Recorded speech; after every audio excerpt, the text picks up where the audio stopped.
Mpenzi mtazamaji wa kipindi cha Amka, leo hii nakukaribisha tena ili tuangalie mojawapo ya mapingamizi ya ndugu zetu Waislamu kuhusu umungu wa Bwana wetu Yesu Kristo. Katika kipindi kilichopita tulitizama kuhusu kile kisa cha Bwana Yesu kulaani mtini. Safari hii tutaangalia kisa kingine tofauti ambako safari hii wanazungumzia kwamba Bwana Yesu kutokujua saa au siku au tunasema siku wala saa ile siku ya mwisho, kwamba huku kunathibitisha kuwa Yesu si Mungu. Na maandiko haya yanapatikana katika Marko sura ya 13 mstari wa 32 na Injili ya Mathayo sura ya 24 mstari wa 36 mpaka 37. Tukasome kwanza maandiko hayo na tutaenda pia tuone ishara nyingine, maandiko ambayo yanakaribiana na hayo ambayo yanatoka katika barua ya Paulo kwa Wathesalonike, ule waraka wake wa kwanza sura ya 5 mstari wa kwanza na wa pili. Tukaanze kwanza na Marko. Tunaenda kwenye Injili ya Marko kama nilivyosema, Marko sura ile ya 13 mstari wa 32. Marko anasema hivi: haya ni maneno ya Bwana Yesu, walakini habari ya siku ile na saa ile hakuna aijuaye, hata malaika walio mbinguni wala mwana, ila Baba. Jambo la msingi hapa tunataka tulibebe na uliangalie kwa makini neno mwana.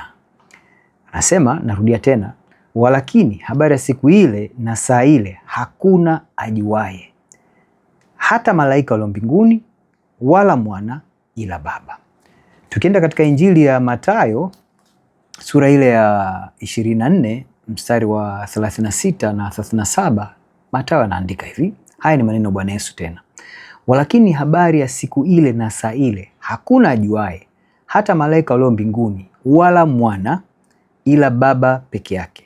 Kwa maana kama vile ilivyokuwa siku za Nuhu, ndivyo tutakavyokuwa kuja kwake Mwana wa Adamu. Vitu vya msingi katika Injili hii ya Mathayo, nimesoma mistari miwili ya 36 na 37. Tunaona katika ile mstari wa 36 Bwana Yesu anataja mwana, lakini kwenye mstari wa 37 anasema mwana wa Adamu. Sasa tumejifunza, kama ni mfuatiliaji wangu wa siku nyingi, siku zote huwa wanasema sisi wa Kristu tumefundishwa kusoma Biblia si kilichoandikwa bali namna ilivyoandikwa. Hapa Mathayo anapoandika katika mstari wa 36 anasema tu mwana. Haya ni maneno ya Bwana Yesu, kwamba Bwana Yesu anapozungumza hapa anasema mwana, lakini anapokuja katika sehemu ya pili ile mstari wa 37 anasema mwana wa Adamu. Kuna jambo la msingi sana hapa ambalo tutakuja kuliona huko mbele. Naomba ufuatilie mpaka mwisho wa mazungumzo haya, naamini tutajifunza mengi. Sawa, tunakwenda katika barua ya waraka wa kwanza wa Paulo kwa Wathesalonike. Tunasoma sura ya 5 mstari wa kwanza na wa pili. Paulo anasema, lakini ndugu, kwa habari ya nyakati na majira hamna haja niwaandikie, maana ninyi wenyewe mnajua yakini ya kuwa siku ya Bwana yaja kama vile mwivi ajavyo usiku. Anamaanisha kwamba Bwana Yesu anapokuja hapa, anazungumzia ujio wa pili wa Bwana Yesu, kwamba utakuja kwa ghafla kama vile mwivi ajapo usiku, kwa sababu hakuna mtu ambaye anajua mwizi anapokuja nyumbani kwake. Hakuna kwamba mwizi anakuja tu, la mtu angelikuwa anajua basi angelikuwa amejiandaa kwa wakati ule. Lakini hii katika maandiko haya mawili ya Marko sura 13:32 na Mathayo 24:36 mpaka 37, Waislamu wanasema hivi. Lakini wasichokijua Waislamu ni kwamba hizi pingamizi juu ya Marko 13:32 hawakuanza wao. Kuna kikundi cha watu katika karne ya 4 ambacho kilitokana na pingamizi au mafundisho ya uongo yalitokana na mtu mmoja, padre mmoja ambaye alikuwa akiitwa Arius. Alikuwa katika karne ya 4 kule mjini Alexandria, Misri, ambao alifundisha kwamba Bwana Yesu hakuwa Mungu, na aliutumia hichi kipengele cha Marko 13:32 katika kubeba hoja yake, na aliutumia hasa huu, na Waislamu wamebeba huu pia, kwamba kwa kuwa Yesu hajui siku wala saa, hivyo hajui kila kitu, na kwa hivyo kwa kuwa Yesu hajui kila kitu, basi yeye si Mungu, kwamba anakosa sifa ya Mungu ambayo kwamba ni Mungu, yeye ni mjuzi wa kila kitu. Sasa kabla mambo hatujaenda mbali, kuna mambo kadhaa ya kuzingatia ambayo sisi wa Kristu lazima tuyaseme juu ya mafundisho yetu, na kwamba Katika mafundisho ya Kikristo na haya si mafundisho yanayotoka tu hewani, lakini kwa mujibu wa maandiko tunasema kwamba Yesu ana asili mbili. Ana asili ya Mungu kamili na ana asili ya mwanadamu kamili. Na haya yanatoka katika maandiko. Nitakusomea Isaya 53. Nakusomea Isaya 53 kwa sababu umungu wa Bwana Yesu haukuanzia katika kuzaliwa kwake wala haukuanzia katika vinywa vya Wakristo, bali vinatoka katika maandiko tokea kale kabla ya ujio wake. Tunasoma Isaya 53 mstari wa 2 mpaka wa 3. Isaya anaandika, maana alikuwa mbele zake kama mche mororo na kama mzizi katika nchi kavu. Yeye hana umbo wala uzuri, na tumuonapo hana uzuri hata tumtamani. Alidharauliwa na kukataliwa na watu, mtu wa huzuni nyingi, ajuaye sikitiko, na kama mtu ambaye watu humficha nyuso zao. Alidharauliwa wala hatukumhesabu kuwa kitu. Hapa Isaya anapomzungumzia Mwokozi Yesu, anazungumzia katika jinsi anakuja katika umbo la mwanadamu na anakuwa mwanadamu kamili kiasi kwamba watu hawakuweza kumtambua na walimdharau, kwamba alikuwa mtu wa sikitiko na mtu aliyekuwa kudharauliwa, na kwamba hatukumhesabu kuwa kitu, kwamba Bwana Yesu anakuja anautwaa wanadamu, anakuwa mwanadamu kamili. Lakini wakati huo huo tunakwenda kuona kwamba Bwana Yesu huyu kama nilivyowaambia alikuwa ni Mungu kamili. Tutakwenda kuona. Na jambo jingine naenda kusoma katika Wafilipi ile ya barua ya Paulo kwa Wafilipi sura ya 2 mstari wa Wafilipi sura ya 2 mstari wa 6 mpaka wa 8. Paulo anaandika, anasema hivi: ambaye yeye mwanzo alikuwa yuna namna ya Mungu, naye hakuona kule kuwa sawa na Mungu kuwa ni kitu cha kushikamana nacho, bali alijifanya kuwa hana utukufu, akatoa namna ya mtumwa, akawa ana mfano wa mwanadamu. Tena alipoonekana na umbo kama mwanadamu, alijinyenyekeza akawa mtii hata mauti, naam, mauti ya msalaba. Sasa jambo jingine la kuzingatia, kama nilivyosema mwanzo, tunasema kwamba Wakristo tunafundishwa kwa kupitia maandiko kwamba Yesu alikuwa ni Mungu kamili, lakini pia alikuwa ni mwanadamu kamili. Na tunaposoma hapa katika Wafilipi na tumeona katika Isaya kwamba alipokuwa katika umbo la mwanadamu, alipoutwaa wanadamu, alikuwa ni mnyenyekevu. Hakupita akijigambia umungu wake, japo alifanya mengi kuyathibitisha umungu wake. Tukasome katika namna gani Bwana Yesu anadhihirisha umungu wake katika Isaya sura ile ya 9. Isaya 9 sura ile ya 9 kama nilivyosema mstari wa 6 mpaka wa 7. Isaya alikuwa anamwandika Bwana Yesu kabla ya ujio wake. Anasema, maana kwa ajili yetu mtoto amezaliwa. Naomba nirudie. Maana kwa ajili yetu mtoto amezaliwa, tumepewa mtoto mwanamume, na uwezo wa kifalme utakuwa mabegani mwake, naye ataitwa jina lake Mshauri wa Ajabu, Mungu Mwenye Nguvu, Baba wa Milele, Mfalme wa Amani. Maongeo ya enzi yake na amani hayatakuwa na mwisho kamwe. Katika kiti cha enzi cha Daudi na ufalme wake, kuthibitisha na kutegemeza kwa hukumu na kwa haki, tangu sasa na hata milele. Wivu wa Bwana wa majeshi ndio tukautenda hayo. Kwamba Isaya anapomtabiri huyu Kristo anayekuja, kwamba huyu tunapomwona katika ile 53 kwa namna anamzungumzia kwamba alijinyenyekeza hata hakuonekana kuwa chochote, lakini hapo anasema huyu mtoto, huyu Bwana Yesu ambaye anakuja kuzaliwa, kwa mujibu wa Isaya katika hii sura 9 anasema ataitwa Mungu Mwenye Nguvu, Baba wa Milele, Mfalme wa Amani. Haya yote yanaeleza umungu wa Bwana Yesu Kristo miaka zaidi ya 700 kabla ya kuzaliwa kwake. Tunaenda kuona katika namna gani Yohana anamuelezea sasa katika Injili ya Yohana sura ile ya 1. Tunaenda kuangalia Yohana sura ile ya 1 mstari wa 1 mpaka wa 3, na pia tutaangalia mstari wa 14. Yohana anaelezea asili ya Bwana wetu Yesu Kristo, na anaanzia mbali zaidi. Anasema hapo mwanzo kulikuwako neno, kwamba huyu Bwana Yesu alikuwa neno pale mwanzo, naye neno alikuwako kwa Mungu, naye neno alikuwa Mungu. Huyu mwanzo alikuwako kwa Mungu. Vyote vilifanyika kwa huyu, wala pasipo yeye hakikufanyika chochote kilichofanyika. Hapa Yohana anaelezea asili ya Bwana Yesu kabla ya kutoa mwili, kwamba huyu yeye toka mwanzo alikuwapo, na alikuwa anatambulika kama ni neno, na alikuwa na Mungu na alikuwa ni Mungu. Na anasema vyote vilifanyika kwa huyo, kwamba katika uumbaji wala pasipo yeye hakikufanyika chochote kilichofanyika, kwamba uumbaji wote ulifanyika kwa kupitia yeye, kwamba huyu Bwana wetu Yesu Kristo kabla yake alikuwa katika kazi ya uumbaji na ndiye aliyeumba, na hakuna kilichofanyika pasipo yeye kuwapo, na kwamba alikuwepo na Mungu na alikuwa Mungu.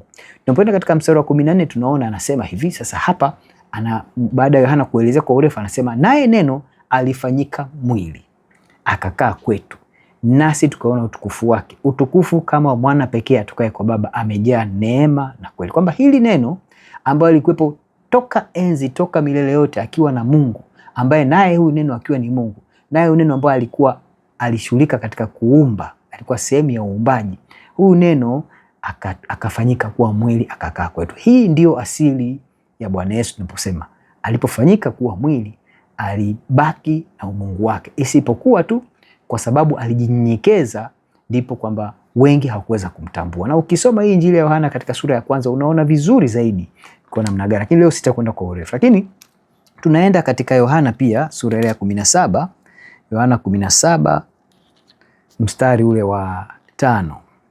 Tunaona Bwana Yesu anajizungumzia yeye asili yake, anasema, na sasa Baba unitukuze mimi pamoja nawe katika utukufu ule niliokuwa nao pamoja nawe kabla ya ulimwengu kuwako. Bwana Yesu anazungumzia, anamuomba, anazungumza na Baba yake kwamba amtukuze, kwamba kile kifo kinachokuja. Haya ni maneno ambayo Bwana Yesu alisema muda mfupi kabla yeye kwenda msalabani, kwamba anamwambia kwamba na sasa Baba unitukuze mimi pamoja nawe katika utukufu ule niliokuwa nao pamoja nawe kabla ya ulimwengu kuwako. Kwamba huyu Bwana Yesu anasema alikuwa na Baba na walikuwa katika utukufu kabla ya ulimwengu kuwako, kwamba anaeleza wazi kuwepo kwake hakukuanzia katika mwili wa mwanadamu, lakini alikuwepo kabla ya ulimwengu kuwako. Na kwa maana hiyo tunaona hii tunaeleza wazi, maandiko yanatuonyesha huyu Yesu alikuwa ni Mungu na wakati huo huo alikuwa ni mwanadamu. Na tukiendelea kuangalia zaidi katika Injili, kwa msomaji wa Injili utaona mambo kadhaa ambayo Bwana Yesu aliyafanya akiwa katika umwilisho wakati ule kabla ya kufa na kufufuka. Tunaona kwa mfano anafanya mambo mengi yanayothibitisha umungu. Kwa mfano anasamehe dhambi. Hiyo tunaisoma katika Mathayo sura ya 9 mstari wa 2 mpaka wa 6, Marko sura ya 2 mstari wa 1 mpaka wa 12. Tunaona pia katika Luka ya sura ya 7 mstari wa 36 mpaka 50. Tunaona pia Bwana Yesu akiwa anazunguka na kuhubiri wakati ule, tunaona anaweza kusoma mawazo ya wanadamu mioyoni mwao, mawazo ya watu au wanaofikiri mioyoni mwao. Tunaona hiyo katika Luka ya 7 hiyo 36 mpaka 50, Luka sura ya 6 mstari wa 6 mpaka 11. Tunaisoma pia katika Marko sura ya 9 mstari wa 33 mpaka wa 34. Bwana Yesu alikuwa na uwezo wa kusoma mawazo ya mioyoni mwa wanadamu, kitu ambacho ni Mungu peke yake ambaye angeweza kufanya. Hali kadhalika tunaona Bwana Yesu akiwa na mamlaka ya kufufua wafu. Tunayasoma hayo katika Yohana sura ya 5 mstari wa 26 mpaka 28. Tunaona pia katika Yohana sura ya 11 mstari wa 43 mpaka 44. Lakini tunaposoma zaidi katika vitabu vya Biblia tunaona kwa mfano Bwana Yesu anajiita kwamba yeye ni mwanzo na mwisho au Alfa na Omega. Tunaona katika Ufunuo sura ya 1 mstari wa 8, Ufunuo sura ya 21 mstari wa 6, Ufunuo sura ya 22 mpaka wa 13, kwamba Bwana Yesu huyu yeye anasema ni mwanzo na mwisho. Haya na mambo mengi yanathibitisha umungu wa Bwana Yesu hata akiwa hai. Katika Ufunuo huu ni baada ya Bwana Yesu kuwa amefufuka, lakini hao wa mwanzo nimekusomea ni mengi. Kwa hiyo kwa mtu yoyote ambaye anakuja akisema kwamba Bwana Yesu kusema kuwa hajui siku wala saa kuthibitisha kwamba ni hakuwa Mungu, inambidi kabla ya kufika hapa kwanza apambanue na avunje yale mengine yote yanayothibitisha umungu wake kabla ya kwenda hapa. Lakini nitakwenda kwa undani katika maandiko hapa na kusema kwamba hata hoja hiyo ya kusema kwamba Yesu kutokujua siku wala saa kunaondoa umungu wake haina uzito wote, haina ukweli wote. Tazama huko. Sasa kimsingi kama katika mafundisho yangu mengi nimefundisha huko nyuma, nimesema siku zote kwamba vitabu vya Agano Jipya lugha yake ya asili iliyoandikwa ni Kigiriki. Na tunapokwenda katika hii Marko sura ya 13 mstari wa 32 tunakutana na neno ambalo Marko anasema ile neno kwamba sijui. neno lilotumika pale au katika Kigiriki litumika neno oida. Na katika Kigiriki kuna maneno mawili ambayo ni makuu yanayotumika kwa ajili ya kuwakilisha neno kujua. Aidha linaweza kutumika neno ginosko au oida katika Kigiriki. Na Marko katika ile Marko 13:32 yeye anatumia neno oida. Sasa ginosko ni neno linalomaanisha kujua katika hali ambao katika kujua maarifa yanayoendelea au kujua kitu kwa namna ya uzoefu. Lakini oida inatumika katika kuwasilisha neno kujua katika hali ya kwamba maarifa yaliyokwisha, yaliyokamilika, au katika kujua katika maarifa ya asili.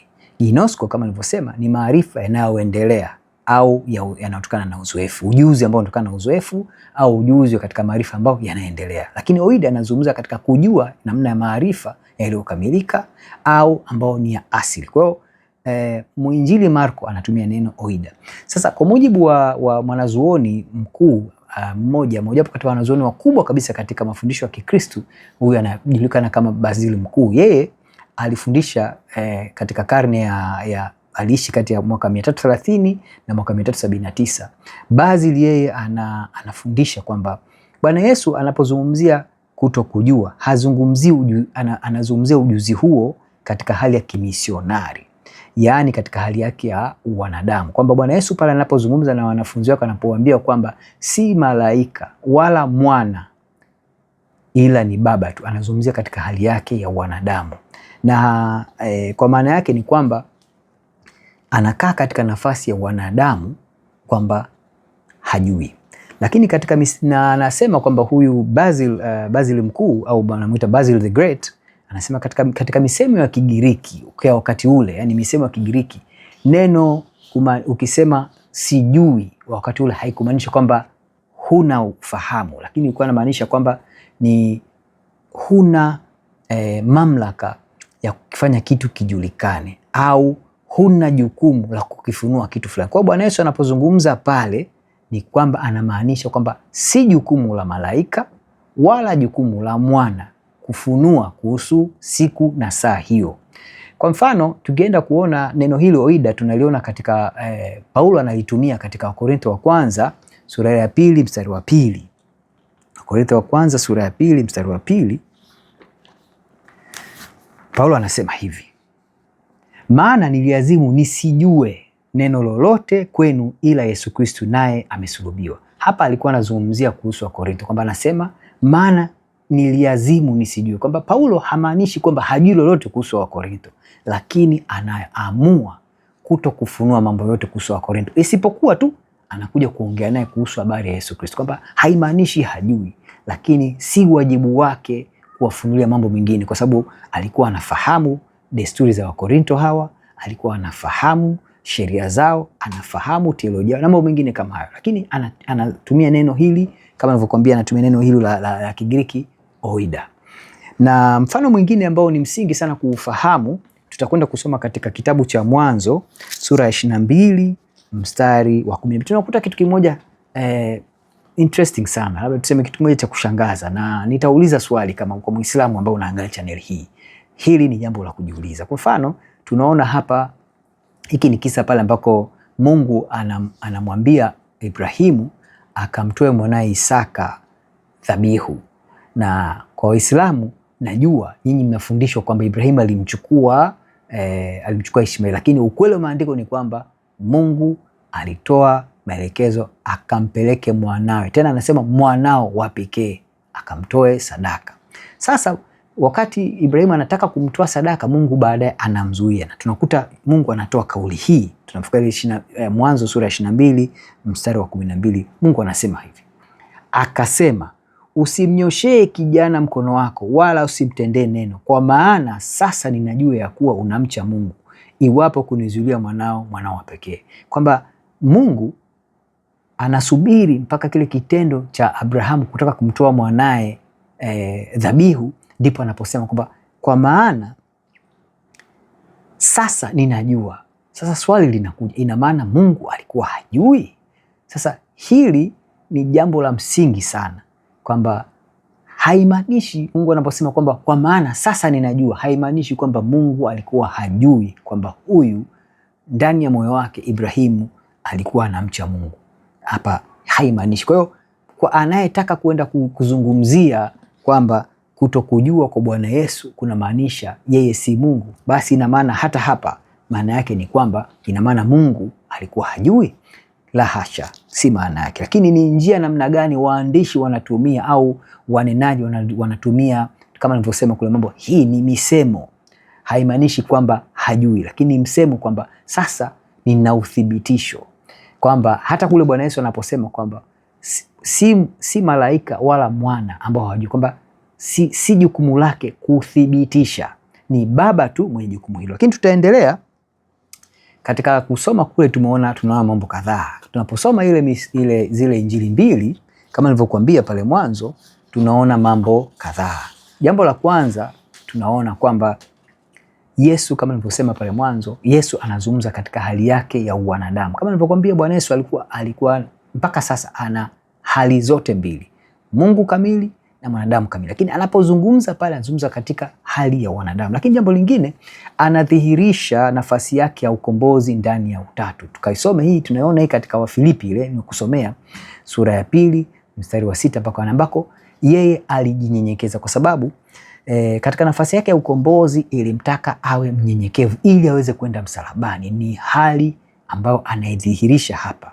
Na katika mojawapo ya Injili unaona kwamba Bwana Yesu anatuambia mjifunze kwangu kwa maana mimi ni mnyenyekevu wa moyo na ni mpole, na ndio anathibitisha hivyo. Lakini pia katika kusoma zile Injili zote mbili tunaona jambo jingine kwamba anadhihirisha tofauti za kimamlaka zipo katika utatu mtakatifu, kwa maana anasema Baba tu. Kwa maana hiyo katika ule utatu mtakatifu Baba ndio mwenye mamlaka. Wote hawa watatu, Baba, Mwana na Roho Mtakatifu, wote wana asili moja, lakini tofauti yao inakuja katika mamlaka, kwamba Baba ana mamlaka juu ya wale wawili. Na tunaona hivyo pia Bwana Yesu anathibitisha ukuu wake wa Mwana. Ukiona anavyowazungumza pale, kwa mfano tukienda katika ile ukiona anavyosoma katika zile Injili, anaanza kutaja malaika, anafuata anataja Mwana, alafu anakuja anataja Baba wa mbinguni, kwamba yeye juu ya malaika, lakini katika mamlaka yuko chini ya Baba. Ndio tunapoona hivyo anapozungumza. Lakini muhimu la kulijua hapa ni kwamba Mwana yu asili moja na Baba katika umungu. Wanatofautiana tu katika mamlaka, kwamba Baba ndio mwenye mamlaka. Naam. Na jambo jingine pia tunaona katika mfano ule wa hizi Injili mbili, tunasoma kwamba anafunua nafasi yake katika vipindi vile tofauti. Kama nilivyokuambia pale mwanzo katika Mathayo ile Mathayo 24 sura ya 36 ambayo nilikwambia tutairudia. Mathayo 24 sura ya 24 mstari wa 36 na 37. Tunaona jinsi gani Bwana Yesu anazungumzia nafasi yake katika vipindi viwili tofauti. Kipindi cha kwanza ni kabla yeye kufa na kufufuka. Lakini utaona anazungumzia katika mstari ule mstari wa 37 namna gani anajitambulisha baada ya ufufuko. Kwa mfano, tunaenda kusoma tena, anasema walakini habari ya siku ile na saa ile hakuna ajuaye, hata malaika walio mbinguni wala Mwana, ila Baba peke yake. Kwa maana kama vile ilivyokuwa siku ya Nuhu, ndivyo itakavyokuwa kuja kwake Mwana wa Adamu. Safari hii anapozungumzia ile siku ya kuja, anatumia neno Mwana wa Adamu, kwamba pale mwanzoni anapokuwa katika umwili, wakati ule bado hajakuwa na mwili wenye utukufu, kwa sababu Bwana Yesu baada ya kufa na kufuka mwili wake unabadilika, anakuja kuwa na mwili wa utukufu, na ndio maana anaweza kuingia katika vyumba ambavyo vimefungwa milango na mambo mengine mengi anayofanya miujiza na kupotea mbele za watu katika mazingira ambayo mwili wake tena kwa haufungwi na mazingira ya miili yetu, anakuwa na mwili wa utukufu. Kwa hiyo pale na mwanzoni anasema wala Mwana, kwa sababu pale bado ana mwili wa kibinadamu huu wenye uliokuwa wa uharibifu. Lakini baada ya kufufuka, anaposema kwamba siku ile tutakavyokuja kuja kwake Mwana wa Adamu, safari hii anakuja katika mwili wenye utukufu.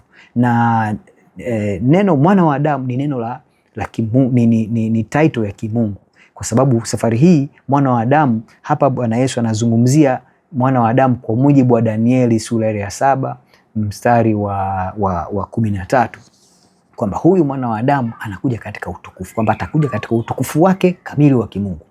lakini mwanzo hapa tunaona anazungumzia hadhi nafasi yake katika vile vipindi viwili tofauti, na ndio maana anatumia maneno mawili tofauti, kwamba anazungumzia mwanzo ni mwana, lakini baadaye anazungumzia mwana wa Adamu. Hilo ni jingine. Lakini jambo jingine la kulizingatia ni kuona, je, huyu Yesu baada ya kufufuka tunaona lugha yake inabadilika kabisa anapokuja kuzungumza tena kuhusu swala la ule muda siku na saa. Kwa mfano unapoenda kusoma Mathayo 28, Mathayo sura ya 28 mstari ule wa 18 anasema hivi basi Yesu akaja kwao akasema, akawaambia, nimepewa mamlaka yote mbinguni na duniani. Tunaona mwanzoni huku Bwana Yesu akiwa katika mwili kabla ya kufa anajinyenyekeza, lakini safari hii baada ya kufufuka anasema nimepewa mamlaka yote mbinguni na duniani. Tunaona lugha yake inabadilika. Lakini tunapoenda katika Matendo ya Mitume, wanafunzi wale baada ya kufufuka kwake wanamuuliza tena, lakini safari hii lugha yake inabadilika kabisa. Tunapoenda katika sura ya kwanza ile ya Matendo ya Mitume mstari wa 6 mpaka wa 7 tunaona namna gani Bwana Yesu anazungumzia lile jambo katika lugha tofauti kabisa na anavyozungumzia pale mwanzo. Tunasoma Matendo ya Mitume sura ya kwanza mstari wa 6 na wa 7. Nasema basi walipokutanika wakamuuliza, kipindi hiki Bwana Yesu akiwa amefufuka anakutana na wanafunzi wake. Wakamuuliza wakisema, je, Bwana, wakati huu ndipo tukaporudishia Israeli ufalme?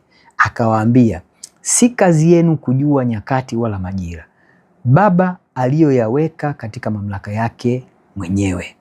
Maana yake Bwana Yesu unaona hazungumzi tena kwamba sijui, hazungumzii kwamba sijui, bali anasema Baba ameweka katika mamlaka yake mwenyewe, kwamba bado swala la wakati utakapofika, safari hii hasemi kwamba hajui, anawaambia tu wanafunzi kwamba anasema si kazi yenu kujua nyakati wala majira Baba aliyoyaweka katika mamlaka yake mwenyewe. Hazungumzii tena yeye kwamba hajui, bali anasema tu kwamba ni Baba tu ndio ameweka katika mamlaka yake mwenyewe. Bado anazungumzia kwamba siku hii ya mwisho bado ndio Baba mwenye mamlaka. Na kwa nini? Tunaenda kusoma katika Matendo ya Mitume sura ya 3, Matendo ya Mitume sura ya 3 mstari wa 19 mpaka wa 21. Tunaona ukamilifu wa hii sentensi ya Bwana Yesu, tunaikuta huko mbele. Kwa nini? Matendo ya Mitume sura ya 3 mstari wa 19 mpaka wa 21. Tubuni basi mrejee, ili dhambi zenu zifutwe, zipate kuja nyakati za kurudishwa kwa kuwako kwake Bwana, apate kumtuma Yesu Kristo, Yesu mliyewekewa tangu zamani. Maana yake naomba nirudie, nasema hivi 19 mpaka 21. Hii Matendo ya Mitume sura ya 3. Tubuni basi mrejee, ili dhambi zenu zifutwe, zipate kuja nyakati za kurudishwa kwa kuwako kwake Bwana, apate kumtuma Kristo Yesu mliyewekewa tangu zamani, ambaye ilimpasa kupokewa mbinguni, hata zije zamani za kufanywa upya vitu vyote, zilizonenwa na Mungu kwa kinywa cha manabii wake watakatifu tokea mwanzo wa ulimwengu. Kwamba Mungu Baba pale mwanzoni alimtuma Bwana Yesu kufa msalabani ili awe ukombozi, lakini pia atamtuma mara ya pili ili alete anasema kwamba alete nyakati za kuburudishwa. Kwa hiyo Bwana Yesu atakaporudi tena mara ya pili, hii itatokana na mamlaka yake tena Baba kumwambia, sasa wakati umefika mwanangu, nenda ukapeleke nyakati za kuburudishwa. Naam, kwa ufupi tu kama nilivyokueleza, swala la kutokujua Bwana Yesu si kutokujua katika kufahamu, lakini kutokujua katika kuwa na mamlaka ya kufunua kuhusu hii siku na saa ya mwisho. Kwa sababu unapoisoma kwa ufahamu kwa undani zaidi, unaposoma kwa mfano katika hii Marko sura ya 13 tulisoma ule mstari wa 32, utagundua kitu kimoja. Unapoanza mstari wa kwanza mpaka wa 31, unaona Bwana Yesu anaielezea ishara zote. Kwa hiyo Bwana Yesu anafahamu wapi, anafahamu mazingira atakayokuwa na matukio yote atakayoambatana na siku ya mwisho. Kitu pekee yake ambacho hakifunui ni siku na saa, lakini mambo yote anayajua, jinsi gani tukio hili litakavyokuwa na wapi litakuwa na ishara gani zitakuja. Kwa hiyo Bwana Yesu kusema kwamba sijui ni kwamba mamlaka ya kuto kuifunua hii siku na saa yako kwa Baba. japo yeye anaifahamu, kwa sababu ishara zote anazielezea kutoka katika Marko 13:1 mpaka 31 unaziona wazi. Kwa hiyo ufahamu huo alikuwa nao, lakini anazungumzia kuhusu mamlaka. Naam, naamini umejifunza mengi, na wewe ndugu yangu Muislamu, ninaamini umejifunza pia. Nikutakia amani ya Kristo. Endelea kufuatia chaneli hii, like na pia share kwa mwenzako ambaye unaamini atafaidika. Asante sana, na ni tumaini langu umejifunza. Mungu akubariki sana.